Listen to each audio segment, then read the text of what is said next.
Hello Zimbabwe and welcome to Zim Reality ITV. Stana ngunzvetwa DJ Sparks tipanapa pa chivhiti pa television toita nguva firidzo netsvakiridzo patinotaura nyaya dzakasiyana-siyana patinoona show the dialogue with the DJ Sparks tichitaura nevaimbi tichitaura nemaguest akasiyana-siyana. Muzora nhasi ndiku South Park kunowaiko kwandavhizitira mukoma Sugar kati mudhara Sugar vanhu vazhinji vanovaziva nezita ravo nekuberekwa anonzi Taruinga Manjokoto the Samaita Express, the Mairos hitmaker. Saka ndiwakokorodza muchirongwa panguva ino chikuti mukuru muri sei? Makadi mukoma wangu. Ndakanaka mudhara. Uri upenyu? Kutapirirwa. Ndikuona sebho. Muona takatobate mangoma kudai akutore kuti ndo mangoma acho masavira acho akanyanyisa zvese zvikutofaira. Mudhara sita kuwanza kutaura. Zvekutanga yatimboiti tinesonga yatoziva inonzi Mairos. Maybe kuno vafanana amatuki vanenge vachiona vafanana vachangoya mazuva sita kuziva kuti Sparks achiti hitmaker Mairos ndeipi song iyo chingotoreuka mbichana. Okay, aiwa Mairos yacho ndiyo kai.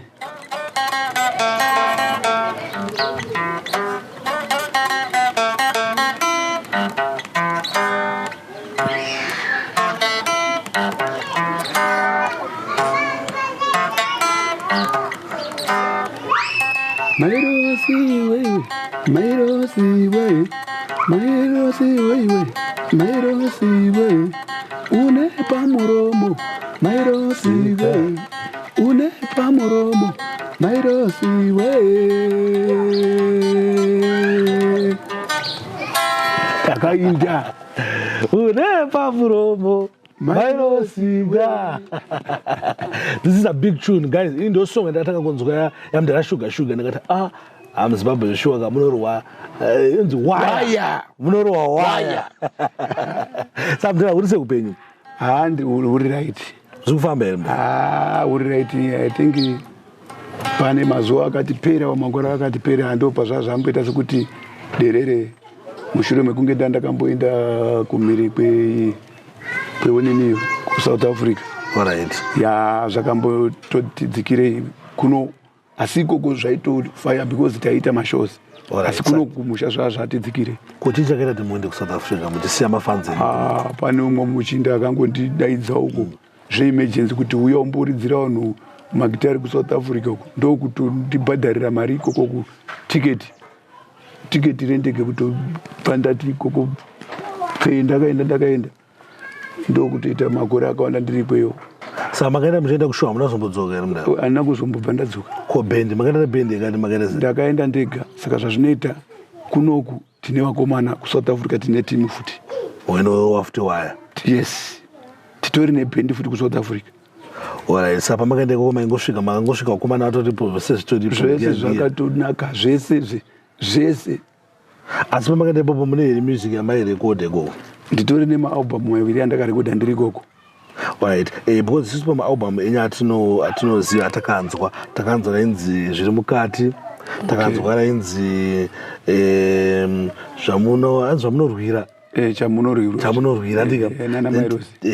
Then imwe yacho inzi mari inoparira. Saka after maenda South Africa pane mamwe album makaburitsa ikoko? Ndakatobura inozi ngavataurezve. Ndo pane imwe manzi inoti munamato wangu kwamuri mambo, ndinoda hama dzangu dzigarewo zvakanaka. Munamato wangu kwamuri mambo, ndinoda mafanzi angu agarewo zvakanaka. Ndakatoita video. I think 2 weeks video yacho inenge yatopera. Takatopedza kutorova majaivi manyama, maekta manyama, zvakarongeka manyama. Alright. Yeah. Then pane imwe futi yatakaita inonzi Paspezo. Ndakaitira futi kuSouth Africa. Ine mangoma futi manyama mahuchi. Alright. Anowanikwa padambo refu iroro. But nenyaya yekuti ndakariitira uko. Saka inyaya yekuti kusiri kwako hakusi kwako. Saka kunoku manje ndakutanga kuchiripinza futi mumafanzi ndiri mumusha medu. Saka vari kutorigamuchira zvikuenda. Sawa, ndoda kubvunza kuti saka izvizvi bhendi toripo because pane nyaya dzakasiyana-siyana dzatonzwa mumasocial media chinzi aiwa no Sugar asitomborina bhendi. Vana musoro bhangu ivavo vatakagara takataura nezvavo tichigochema nezvavo kuti Mairos une utsinye ndo utsinye hwacho ndo ana mairosi vakasangana nemamero nechimero ndozve vanotivharidzira kuti kune vanhu vanenge vachida kutibatsira vanodzwa mwoyo nevanhu vana musoro bhangu ivavo vanenge vaine pfungwa dzekuti hei shuga uchina bhendi hei hauchaimba hei vamwe vachitoti hei vakatofa saka imimi asi imi muchiita sezvizvi mukuwana support yamotarisira kuti saartist ane mukurumbira wemuzimbabwe because ndakakutarisa munharaunda yelegend hamusingori artist chete muri legend saka mukuwana support imimi yamoti support iyi ndo yandiri kuwanawo from mafans from mapromoter from even maairplay muri ipapo mukoma airplay handina problem asi kumapromota pakusapota handisi kutombone support iri kundifadza kana because ipo papa ndo zvinhu zvindiri kuzhamba nazvo ende ndazhamba masocial media akasiyana-siyana veduwe iye zvezvi ndanzwa nekufamba netsoka ndaane 26 years ndichirova magitari but till now handina kana kamota kana kakasvikawo zvako kana panapa kane mavhiri kane 1 vhiri matatu ndozowedzerawo kana ndine mudhara wangu ari kuSouth Africa unonzwa mudhau panguva enda ndiri kuSouth Africa ndo imwe type yepromotion yekuti ndakakwanisa kupuwawo motikari yekuti ndaibatsirika nevashandi wangu kutiwo tikapedza kudai todi but pandakazoya kuno kuZimbabwe ndakangoti aiwa mambo mudziyo chisarai nemudziyo ndichito ndauya kumusha kunoku ndichaonawo mumwewo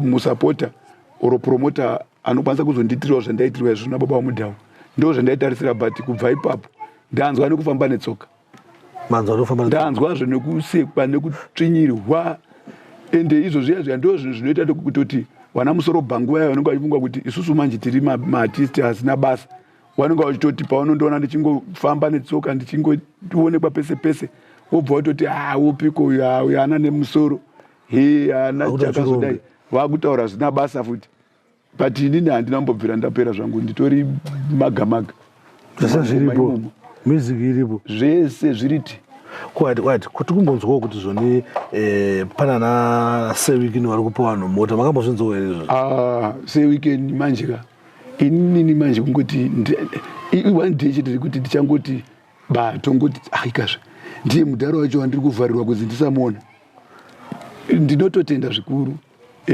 mabasa avo avari kuitira ruzhinji rwemaartisti ruzhinji rwenyika yedu yeZimbabwe vasingatendewo zvavo vanoshoora ndo vatagara tati vaya vana musoro bhangu aiwa vana mairosi but chakanaka ndinobatanidza maoko kuvatenda vachivhayo nyangwe inini hangu vasati vandibhekawo but aiwa vachangoitawo kuti ndifambawo zvakanaka zuva nemisidzo yangu zvichakwanawo kuti vazobhekawo nezvangu asi nditoziva kuti zviri muprocess ndo madhara edu mushuga imomo plus ndakatombopenaka kuti mudhara chimbondionaiwo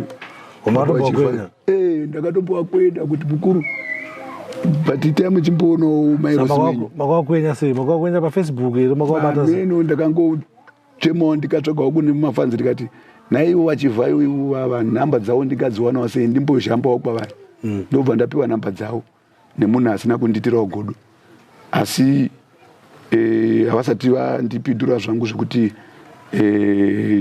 nyaya yangu vakaiona vakaizwa here asi kuiona vakaiona asi muri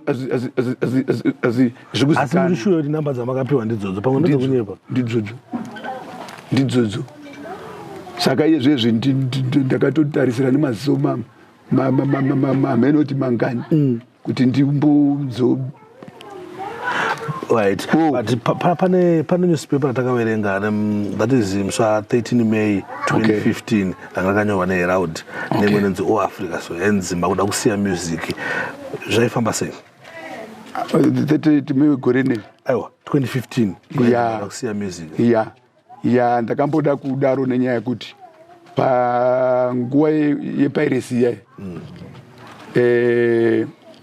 ndine ngoma dzandakarova dzandakanyatsonoti ngoma idzi dziri kuridzwa pese pese ende mafanzi zveshuwa wari kundipa makomenzi bho but improvement manje kuti chii chandiri kubenefita moza kuti inini semuartist ndine music yangu inoridzwa mumakona akasiyana-siyana, mumabusinesses akasiyana-siyana, zvekuti unotonyatsoona kuti ndakasangana nevanhu vakawanda waitopupura nezvengoma dzangu kuti shuga unoziva rimwe gore ndakambotengesa music ndichitengesa vemabhawa ndototi moment nguva yatoridza ngoma dzako mubhawa mafanzi unotoona kana kukaunda unototi nevanga vasiri kumwa zviyazvi unoona kuti masales akudi akukwira nyaya yekuti ngoma dzeshuga dzenge dzakudambuka mubhawa asi kokusaidi kwangu manje ingori dhololo yandakazoimba pane album yandapedzisira manje yekungoti pancho unenge wangopuwa sando zvisina chiro mukati kungonzaiona ngoma dzako dziri kujambwa maspika pakati hachamwari ona ngoma ako tomafarira but chii chandazomboitirwawo chamawana ya chinoita kuti so ipopo ndo pandakandasvika pakuti peta ndimbosiya kuti nditambisa brain dzangu for mahara naizvozvo ndakazongoona wakandisimbisawo kuti continue. Alright. Pane Newsday remusi wa12 July 2012 raitaura iyo kuti zvoni makanga kuimba music dzemusangano weZANU-PF. Okay. Zvakafamba sei? Zvaitike zvakafamba sei? Zvinoita manje ngezvekuti ndine kambo kandakaimba kanonzi chimbokarovei muri Zimbabwe mukanzwa.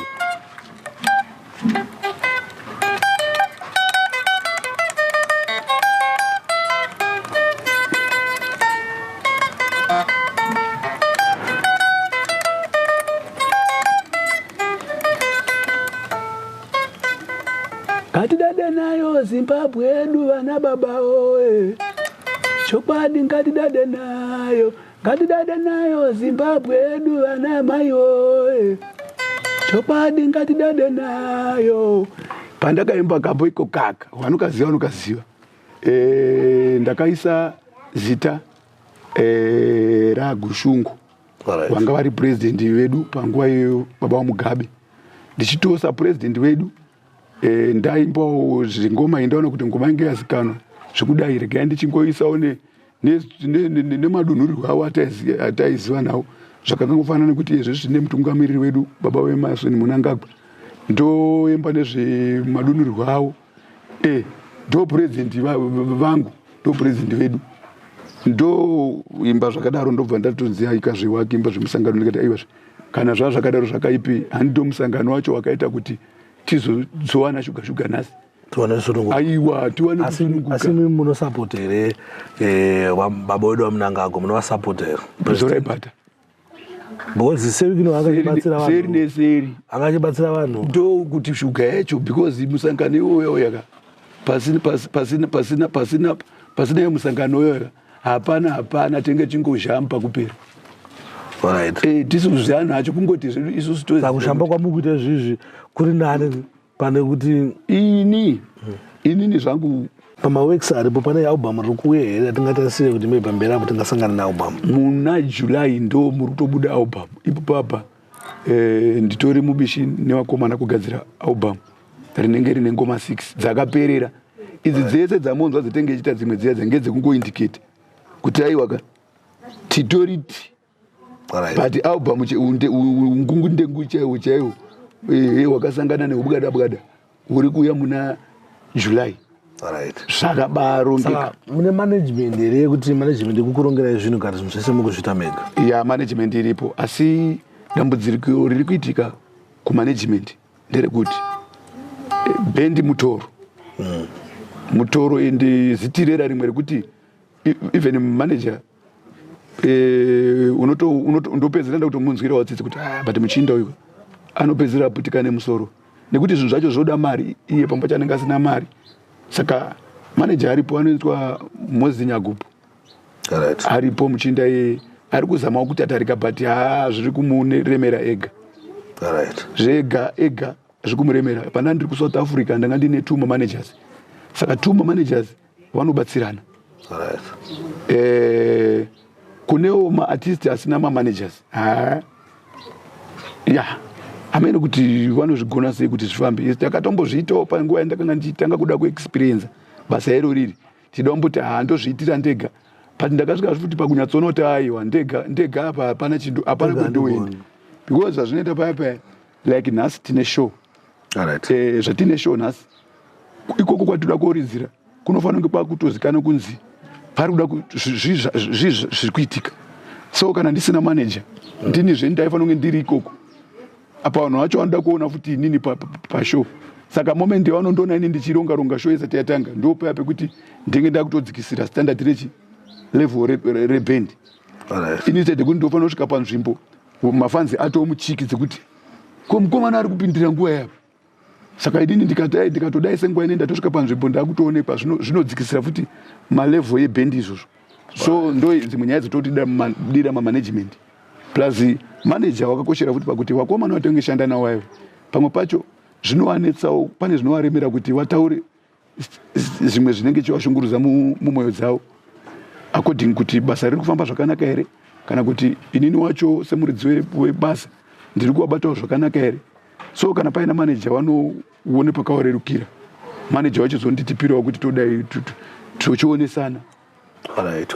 Mune Zimbabwe kana pachinge paine vari kuona this interview voda kuzosapota Samaita Express namukoma Sugar namba dziri kubuda pascreen apa ndidzo namba dzaSamaita ndidzo namba dzamanagement. I think makasununguka kuwabata vada kuzovabatsirawo even tinoona vakasiyana siyana kana kubatsira nenzira dzakasiyana siyana. Vamwe vanobatsira nenzira yemari, vamwe vanobatsira nenzira yeakwaya, vamwe vanobatsirawo nenzira yekuti ndipromota kupromota mashows achiincludawo Sugar. Vamwe vanobatsirawo even nekuti ndinochaita video semabatsira ari kuitwawo namadzibaba anorest kuna Sugar kana kubatsira kuti this video iyi kana song yakati yeya ndikuita sei ndikuita mwana kana kubatsira kuti paupa muri kubuda muna July ndichange ndikupfekedzai zvamuchange makapfeka musi wacho pamuchalonja. Mumwe anoti ndichabhadhara mari dzemarecordings. Saka kurekodha mukurekodha kupi mukuru? Ya kurekodha yandapedzera kuita ndaita namaselo ya but inini zvandanga ndichinyatsokuda chaizvo zviri mumwoyo mangu chaizvo ndaida kuti ndimbopedzisirwa basa racho nababa waNyamondera. Ndakatovabata vakandipa mukana wekuti no ndanzwa chichemo chako because mafanzi pane zvavari kunun'una nazvo zvisiri kunyatso kuvafadza zvavari kuita kuti inini zvaita kuti ndisvike pakuti ndikatanga kuitirwa project neumwe but baba waNyamondera ndo vanofanira kuuya vachizopedzisa nyaya iyoyo. So ndo vachange vachipedza nyaya dzacho idzodzo. Asi tinoitira kwamaselo neanonzi Gasani ari mutauni umu aimboshanda futi nana baba Bhotoro Nyamondera. Asi iye maselo iye good producer zvekuti takawirirana tiri bandi negroup namaselo but anyanya zvake kurekodha mabhendi mamwe aya wana Chifi Wenje wana Endi Muridzo nevamwe vakangosiyana siyana vakawanda munongowanzwa maselo ya so far ndo producer wangu andiri kumhanya zvangu naye. Asi pane kuuya iyo vachabatsirana nababa waNyamondera. Alright. Muri Zimbabwe ndofunga muri kunzwa nyaya dziri panapa. Mukuru wangu da kutenda ine nguva yenyu